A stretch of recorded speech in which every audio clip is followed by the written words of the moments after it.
अऊज़ुबिल्लाहि मिनश्शैतानिर्रजीम बिस्मिल्लाहिर्रहमानिर्रहीम रब्बिश्शरह ली सदरी वयस्सिर ली अमरी वहलुल उक़दतम मिन लिसानी यफ़क़हू क़ौली बिस्मिल्लाहिर्रहमानिर्रहीम रब्बि ज़िदनी इल्मा बिस्मिल्लाहिर्रहमानिर्रहीम रब्बना ज़िदना इल्मा बिस्मिल्लाहिर्रहमानिर्रहीम रब्बना ज़िदना इल्मा बिस्मिल्लाहिर्रहमानिर्रहीम अल्लाहुम्मा इन्ना अस्अलुका इल्मन नाफ़िअ व रिज़्क़न तय्यिबन वासिअ व अमलन मुतक़ब्बला आमीन या रब्बल आलमीन बिरहमतिक या अरहमर राहिमीन।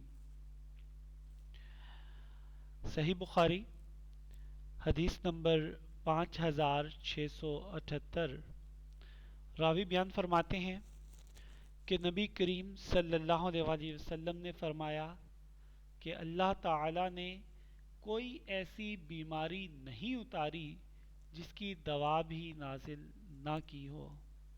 सदक़ल्लाहुल अज़ीम व सदक़ रसूलुहुन नबियुल करीमुल अमीन व मा अलैना इल्लल बलागुल मुबीन। अल्लाह ताला हमें पढ़ने, समझने और अमल करने की तौफीक अता फरमाए, आमीन। कैसे में स्टूडेंट्स आप लोग? उम्मीद करते हैं और अल्लाह ताला से दुआ करते हैं कि आप लोग ठीक ठाक हों।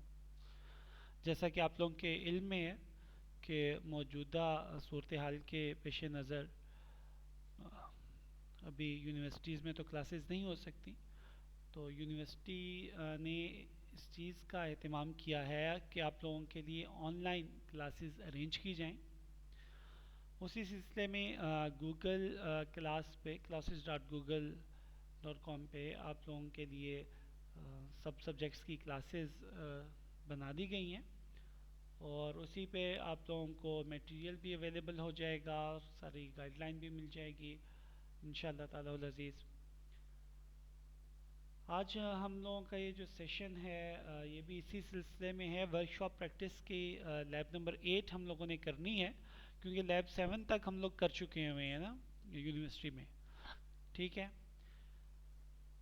अच्छा, इससे पहले तक हम लोग वर्कशॉप में बहुत सारी चीज़ें डिस्कस कर चुके हैं, जैसा कि हम लोगों ने सेफ्टी से स्टार्ट किया था, फिर टूल्स को डिस्कस किया, वायर्स को, केबल्स को, कनेक्टर्स को, सेफ्टी डिवाइसेस की तरफ आए, अर्थिंग की तरफ आए। फिर हम लोगों ने डिफरेंट वायरिंग में यूज़ होने वाले जो सर्किट डायग्राम्स के जो सर्किट के जो सिंबल्स थे उनको स्टडी किया, डिफरेंट वायरिंग की डायग्राम्स को स्टडी किया और कुछ सर्किट्स हम लोगों ने प्रैक्टिस बोर्ड पे बनाए। अभी आज का जो हमारा सेशन है ये है 3 फेज़ की वायरिंग कनेक्शन से रेलिवेंट। तो इसमें हम लोगों ने 3 फेज़ क्या चीज़ होती है इसको समझेंगे इंशाल्लाह, और इसकी वायरिंग कनेक्शन हम लोगों ने किस तरीके से करने होते हैं। तो अगर सिंगल फेज़ आप लोगों को आती है, जैसे कि उस पर अभी तक हम प्रैक्टिस कर चुके हैं काफ़ी सारा, तो जिस तरह वो एक फेज़ होता है 220 वोल्ट का 50 हर्ट्ज़ की फ्रीक्वेंसी के साथ, तो ये 3 फेजेस होते हैं। इंडस्ट्री में हमारे पास मोस्टली जो यूज़ है वो 3 फेज़ का है। सिंगल फेज़ भी यूज़ होता है एज अ लाइटनिंग लोड, और जो इंडस्ट्रियल लोड है, जो मशीन्स इंडस्ट्रियल मशीन्स होती हैं वो मोस्टली 3 फेज़ ऑपरेटेड होती हैं। तो 3 फेज़ क्यों होती हैं वो ऑपरेटेड? क्योंकि उसके 3 फेज़ में हमें जो बेनिफिट्स मिलते हैं काफ़ी सारे। एक तो ये कॉन्टीन्यूस पावर हमें मिल रही होती है कि अगर अगर तीनों फेजेस में से एक फेज़ में पावर ना भी आ रही हो तो 2 में आ रही होती है, तो कॉन्टीन्यूस पावर मिल रही होती है। उसके अलावा भी सिंगल फेज़ को जब हमने स्टडी किया तो आपने देखा होगा कि सिंगल फेज़ में एक फेज़ जो 0 से स्टार्ट हो रहा है और वो 90 तक जाता है, पीक तक जाता है और फिर वापस 0 पे आ जाता है। अब देखिए इस टाइम में जब वो 0 पे है तो उस टाइम पर कोई पावर हमारी मोटर की तरफ नहीं जा रही होती, जबकि 3 फेज़ में ऐसा कोई टाइम इंस्टेंट नहीं आता कि जब पावर बिल्कुल 0 पे चली जाए। अभी ये देखिए, ये लीस्ट जो टाइम इंस्टेंट है ये वो है हमारे पास पूरे डायग्राम में। तो इसमें भी पावर हमारे पास पीक के हाफ तक है, इससे नीचे नहीं आ पा रही कभी भी। पूरी डायग्राम में आप देख लें तो इससे नीचे कभी भी नहीं आती। तो वो टाइम इंस्टेंट कभी नहीं मिलता थ्री फेज में कि जिसमें हमारे पास पावर कभी भी ज़ीरो हो जाए अब हमारे लोड की तरफ जाने वाली। तो ओवरऑल हम कहते हैं कि हम ज़्यादा पावर डिलीवर कर पाते हैं इस सिस्टम के थ्रू। तो हमारे पास जो मशीन्स हैं थ्री फेज पे ऑपरेट होने वाली, उनकी वाइब्रेशंस कम हो जाती हैं। तो ऑब्वियसली चूंकि हार्मोनिक्स कम हो गए हैं काफ़ी सारे, तो वाइब्रेशंस भी कम हो जाती हैं उनकी। तो और कुछ बेनिफिट्स आप लोगों के लिए और भी यहाँ पर लिखे हैं आप लोगों के पढ़ने के लिए, तो इसको आप रीड आउट करेंगे इंशाल्लाह ताला अल अज़ीज़। अच्छा, ये जो थ्री फेज हमें मिलती है ना ये सोर्स से यूटिलिटी से, ये हमें मिलती है स्टार में। वैसे थ्री फेज कनेक्शंस जो होते हैं ना वो दो तरह के होते हैं, या तो वो स्टार में होगा या वो डेल्टा में होगा। अब डेल्टा क्या है कि डेल्टा में एक जो फेज है उसका एक टर्मिनल इसकी एक साइड दूसरे फेज की एक साइड से, और दूसरे फेज का दूसरा टर्मिनल जो है वो तीसरे फेज की पहली साइड से, यूं ये एक ट्राइंगल बनती है। ये इसको हम डेल्टा बोलते हैं, क्योंकि ये सिंबल ये जो बनता है ये वो डेल्टा सिंबल से ये शेप चूंकि मिलती है, तो इसको हम डेल्टा बोलते हैं। इसी को हम मैश कनेक्शन भी बोलते हैं। तो ये जो होता है ये थ्री वायर सिस्टम होता है। जो ट्रांसमिशन के लिए वापडा यूज़ करती है वो यही डेल्टा ही यूज़ करती है, थ्री वायर सिस्टम ही यूज़ करती है, क्योंकि इसमें एक वायर बच रही होती है जो हमें हमारे इंडस्ट्री को मिल रही होती है यूटिलिटी की तरफ से। तो वो मिलती है वाई वाई कनेक्शन में, जिसको हम स्टार कनेक्शन भी बोलते हैं। ये जो हमारे घरों के बाहर मोहल्ले में गली में एक ट्रांसफार्मर लगा होता है जिसको हम डिस्ट्रीब्यूशन ट्रांसफार्मर कहते हैं, ये वो ट्रांसफार्मर होता है जो इस डेल्टा को वाई में कन्वर्ट कर रहा होता है। इसकी इनपुट पे होती है डेल्टा ये वाला सिस्टम, आउटपुट पे हमें इसकी जो वाइंडिंग होती है आउटपुट की वाइंडिंग वो इस तरीके से की जाती है कि वो वाई कनेक्शन बन जाए।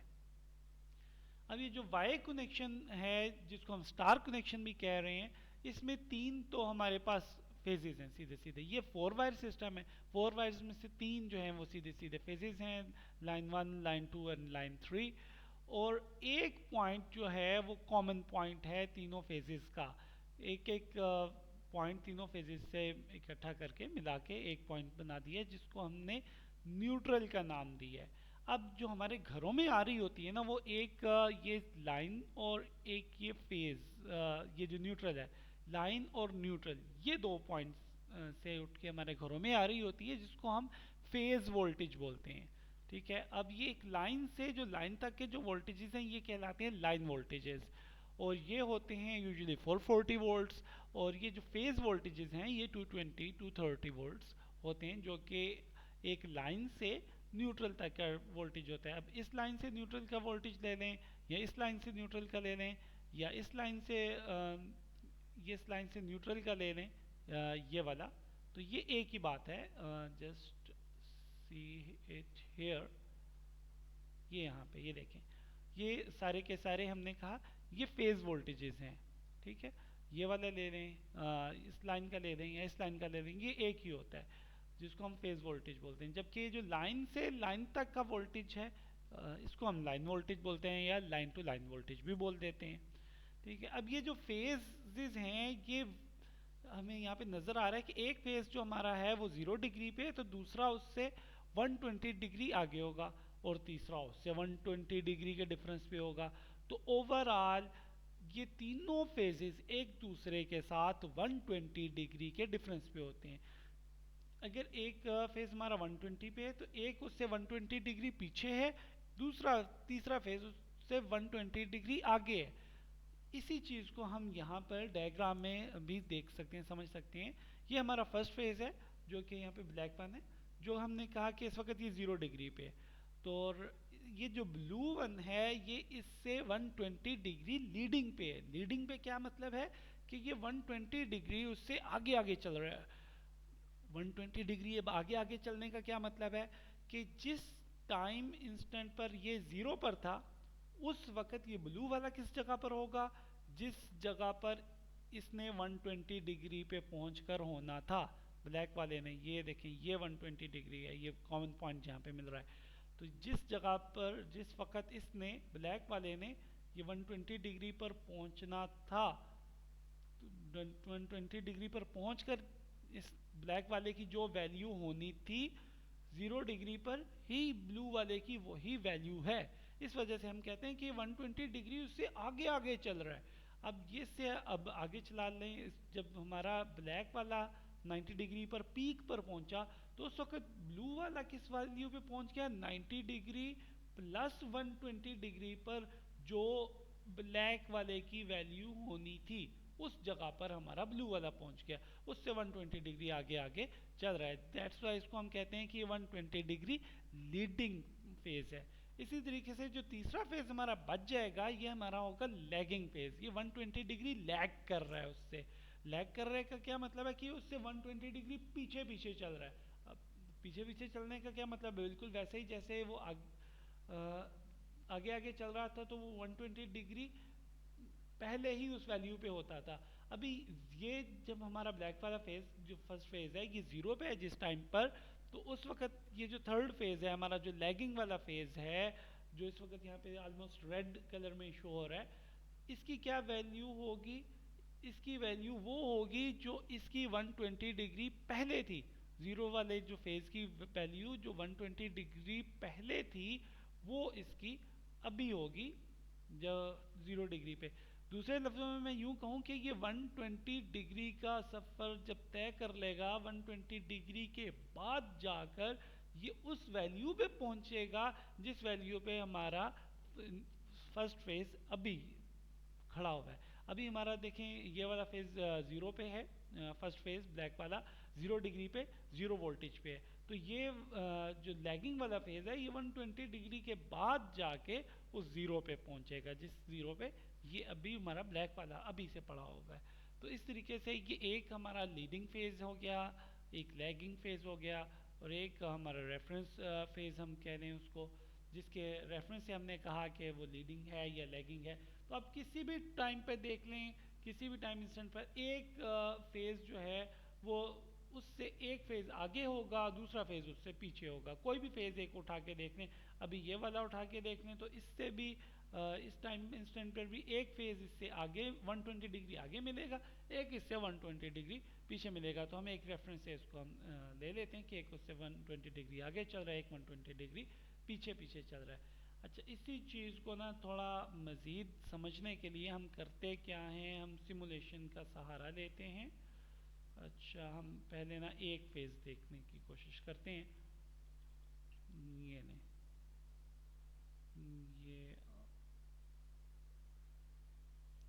ये ले जा और ये प्ले करते हैं इसको, लाइन भी दिखाएं हमें सिमुलेशन कहाँ है।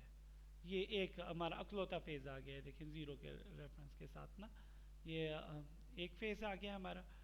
अब ये फेज़ है जो कि हमारा ऑलमोस्ट 0 डिग्री पे 0 से स्टार्ट हो रहा है, जो कि हमारा रेफरेंस फेज़ है इस केस में। और अब हम कहते हैं कि इसके साथ हम एक और फेज़ जोड़ते हैं, उसको चेक करते हैं। ये नहीं, पहले मेरा ख्याल है ये वाला जोड़ लें तो बेहतर रहेगा। ये नहीं, चलें आ जाओ। ये नहीं जनाब, ये लीडिंग वाला फेज इसके साथ लग गया, और ये पहला येलो वाला था, ये हमारा फर्स्ट फेज था। अब ये देखें दूसरा फेज जो है ये इसके साथ 120 डिग्री लीड कर रहा है, इसको 120 डिग्री से आगे आगे चल रहा है। 120 डिग्री के डिफरेंस के साथ हमारे पास दूसरा फेज मिल गया, ठीक हो गया। अभी तीसरा फेज भी अगर हम देखें तो चलिए उसको भी लगा देते हैं। ये नहीं, चलें अब ये देखें, ये पिंक वाला यहाँ पे मुझे पिंक नज़र आ रहा है। अच्छा, तो अभी ये तीनों फेजेस हमारे पूरे हो गए, और ये 3 फेज की जो डायग्राम है वो हमारे पास ये सामने आ गई है, वही चीज़ जो हमने मैनुअल में भी देखी है, ये वाली, ठीक है ना। अच्छा, ठीक है। अच्छा, अब ये है कि ये जो फेजेस हैं ना इसके तीनों के तीनों,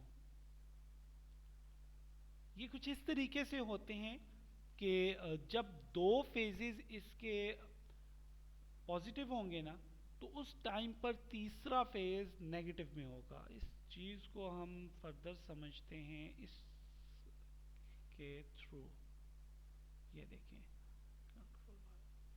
ये रहा, ये देखिए, ये जो टाइम इंस्टेंट है ये फर्स्ट 60 डिग्रीज बनते हैं आपकी टाइमलाइन पे, जो कि ये यहाँ से स्टार्ट होके यहाँ तक। अब ये देखें, ये जो पोर्शन है, ये जो सेपरेट हमने कर लिया है, इसमें ये दोनों फेजेस पॉजिटिव में है, ब्लू वाला और ब्लैक वाला, और ये जो तीसरा फेज है, ये जो बच गया है, ये हमारे पास अब नेगेटिव में आ रहा है। ठीक है ना। अभी मज़े की बात ये है कि जब तक हमारे पास बैलेंस लोड होता है ना, तो उस केस में ये जो दोनों फेजेस का मैग्नीट्यूड है, ये तीसरे फेज के मैग्नीट्यूड के बराबर होता है। मगर ये दोनों चूंकि पॉजिटिव में है, ये नेगेटिव में है, तो ऑब्वियसली ऑपोजिट इन डायरेक्शन होता है। डायरेक्शन ऑपोजिट होती है, लेकिन मैग्नीट्यूड उतना ही होता है। किसी भी टाइम इंस्टेंट पे उठा के देख लें इसको, इस जगह पे, जिस जगह पे लाइन है, इस जगह पे रख के देख लें, थोड़ा इन पॉइंट्स का देख लें, इन दो पॉइंट्स का देख लें इसके साथ, ये इस पॉइंट का, इन दोनों पॉइंट्स को सम करें, इसके साथ उठा के देख लें, ये ज़ीरो को इस पॉइंट के साथ सम करें, तो ये पॉइंट और ये अगर एग्जैक्ट ज़ीरो पे है, तो ये पॉइंट और ये पॉइंट बिल्कुल सेम वोल्टेज पर लाई कर रहे होंगे उस वक़्त। तो इन दोनों को सम करें तो वो चीज़ इक्वल होगी इस चीज़ के। अभी यहाँ से यहाँ तक हमने देखा कि ये दोनों फेजेस हमारे पॉजिटिव में है, और ये वाला तीसरा फेज हमारा नेगेटिव में है। मतलब ये है कि हम यूँ कहेंगे कि ये दो फेजेस इस वक्त लोड की तरफ करंट लेके जा रहे हैं, और ये तीसरा फेज जो है ये लोड से करंट वापस लेके आ रहा है। और बैलेंस केस, लोड के केस में चूंकि ये दोनों फेजेस का सम जो है, जो लेके जा रहे हैं, वो इक्वल है वापस लाने वाले फेज के, तो इसका मतलब ये हुआ कि हमारा सर्किट यहीं पे इन्हीं फेजेस से, इन तीनों फेजेस से कंप्लीट हो जाता है। हमें किसी एक्स्ट्रा वायर की ज़रूरत नहीं पड़ती न्यूट्रल के लिए। न्यूट्रल में से कोई करंट इस केस में फ्लो करेगा ही नहीं, उसको ज़रूरत ही नहीं पड़ती। ठीक है।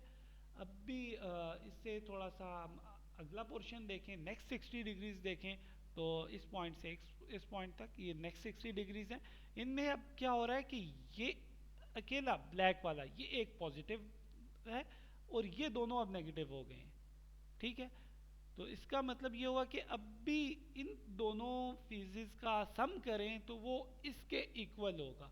अब जो लोड की तरफ करंट जा रहा है वो सिर्फ वो अकेला इस एक में से जा रहा है, और ये दोनों के दोनों वापस उसको लेके आ रहे हैं। तो इस केस में हम कहते हैं कि अब हमारा न्यूट्रल जो है वो चेंज हो गया है। अब दो फेजेस एक तरफ और एक फेज का करंट ऑपोजिट डायरेक्शन में फ्लो होता रहता है। अभी नेक्स्ट 60 डिग्रीज को देख लें, तो अब भी फेज हमारा ब्लू वाला जो है ये अब देखिए अकेला फेज रह गया।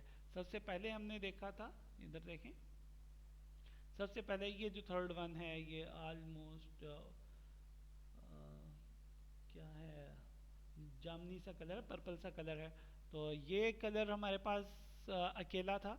उसके बाद फिर हमने देखा नेक्स्ट जो सेशन, हाँ, पोर्शन है, उसमें ये ब्लैक वाला फेज ये अकेला रह गया, दूसरे दो फेजेस एक साइड पे हो गए। और फिर हमने देखा लास्ट वन में कि अब ब्लू वाला फेज हमारे पास ये देखें अकेला रह गया। इसका मतलब ये हुआ इस कहानी का कि जब हम बात कर रहे हैं कि ये जो दो फेजेस हैं, एक टाइम में दो फेजेस में से करंट एक साइड में जा रहा है, और उसी टाइम पर उतना ही करंट, जितना करंट दो फेजेस में से एक साइड पे जा रहा था, उतना ही करंट उसी टाइम इंस्टेंट पर तीसरे फेज में ऑपोजिट डायरेक्शन में फ्लो हो रहा होता है। तो इसका मतलब ये हुआ कि हमें 3 फेज लोड अगर है हमारे पास, तो उसको ऑपरेट करने के लिए न्यूट्रल की ज़रूरत ही नहीं। हमारे पास ये तीनों फेजेस ही काफ़ी हैं हमारे लोड को ड्राइव करवाने के लिए। ठीक हो गया। आई होप कि काफ़ी अंडरस्टैंडेबल चीज़ होगी। जो चीज़ नहीं समझ आ रही होगी तो वो आप लोगों ने ना कॉन्टेक्ट करके तो पूछ लेनी है। यहीं पे गूगल की जो क्लास वाली सेशन है इसमें भी आप लोग अपनी क्यूरीज राइज कर सकते हैं। तो ठीक है, तो ये चीज़ है। अब हमारी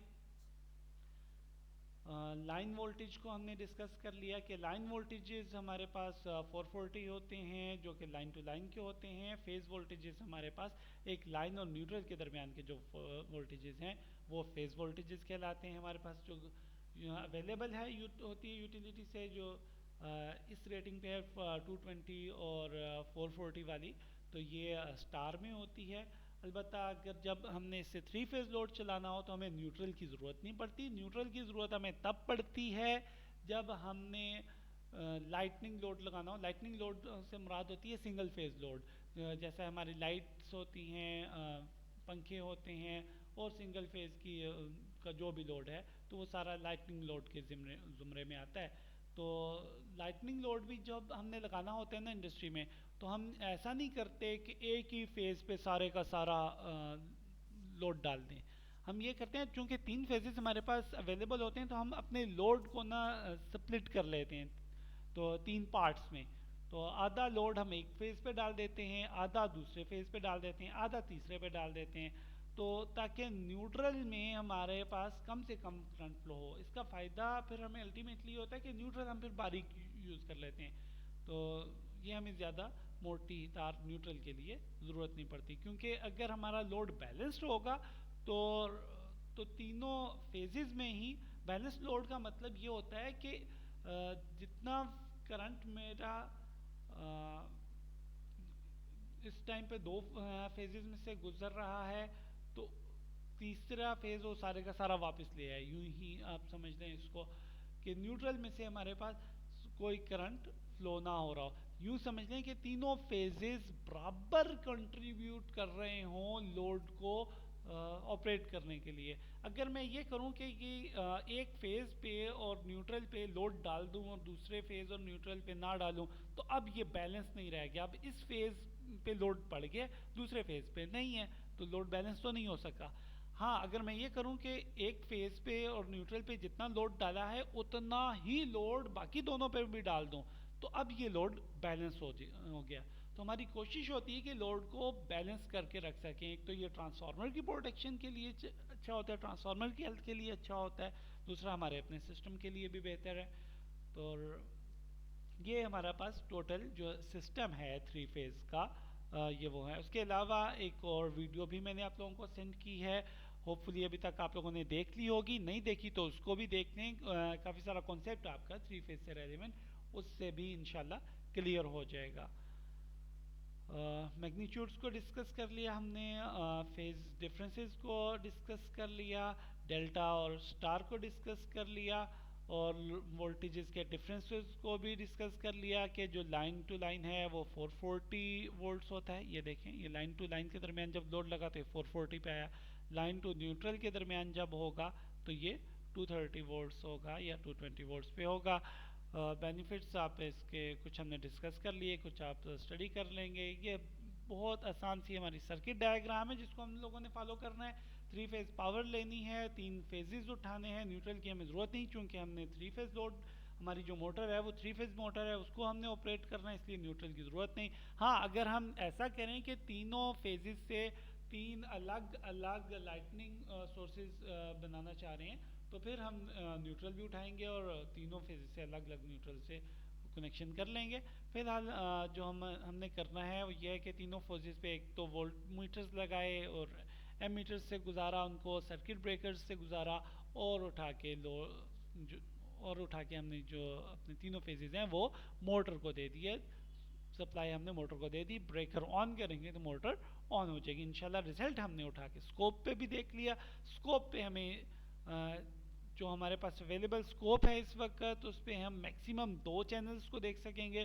तो कोई से 2 को, या तो इन 2 को या इन 2 को, जो हमारे पास RGB हैं तो रेड और ग्रीन को या ग्रीन और ब्लू को, तो कोई से 2 फेजेस को हम लोग देखने के काबिल हो जाएंगे स्कोप पे भी एक वक्त में। तो ये हमारा टोटल एक्सपेरिमेंट है आज का। होपफुली आप लोगों को समझ आया होगा, तो आप लोग एंजॉय करेंगे इसको इंशाल्लाह करते हुए भी।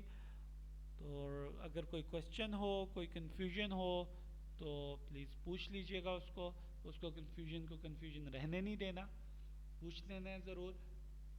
पूछने के लिए गूगल क्लासरूम का सहारा भी आप लोग ले सकते हैं। व्हाट्सएप ग्रुप पे भी आप लोग जॉइंट है मेरे साथ, वहाँ पर भी आप पूछ सकते हैं। वैसे भी कॉन्टैक्ट नंबर मेरा आपके पास है, तो जब तक यूनिवर्सिटीज़ ओपन नहीं होती दोबारा हम लोग क्लासरूम में नहीं मिलते, तो इसी तरीके से हम लोग अपनी कम्युनिकेशन कर सकते हैं।